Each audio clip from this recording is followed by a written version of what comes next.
as I mentioned, about, he says, if you remember, he says, Desmond, if you remember the gospel that I preached to you, we need to see, God is gave us his book, and we can go back and we can look at what he said for the most part up to the Corinthians.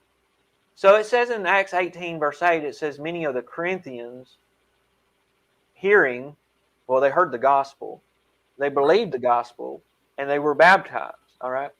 So we see what the Corinthians, in a summary of in 1 Corinthians 15, what they were told. They were told to hear, believe, and they were baptized. Now, the word baptized, you would think that you would come from a view that that's because they were saved, right? That's right.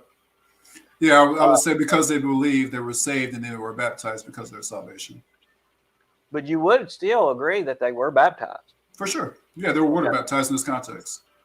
And I guess me studying your view, you would say they were baptized. Is it for the outward sign of an inward change, or however? That's exactly right. You got it. Yeah, so okay. It's something that we do to show the change that happened inside of us. Okay. Now you do know the other passages like Acts 2:38 that would more support that baptism is for the remission of sins. If we're just taking out that one verse without looking at its context, I can definitely understand how you got that view. And as a matter of fact, I wouldn't blame somebody if they look at that verse and say, well, I got to be baptized to be saved. But when we look at the context and the consistency of Scripture, what it tells us to do, on top of that, how it's explained, baptism, the necessity of it, which baptism is necessary, which I would say spirit baptism as opposed to water baptism, that's when we can actually get into discussions and saying which one is more important, which one is applicable to salvation.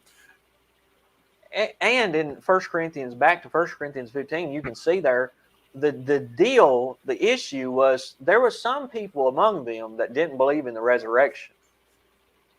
That's right. Okay. That's later on in the scripture right there. Yep. And he was telling them, like, if Christ wasn't raised, then we're the most pitiful of men because there's no hope for us. And have you studied the baptism in 1 Corinthians 15? The baptism of the dead, I've tried to look up some stuff. I've heard different things about it, but there's no concrete information on what the baptism of the dead is or baptism for the dead. Well, but I do know it's something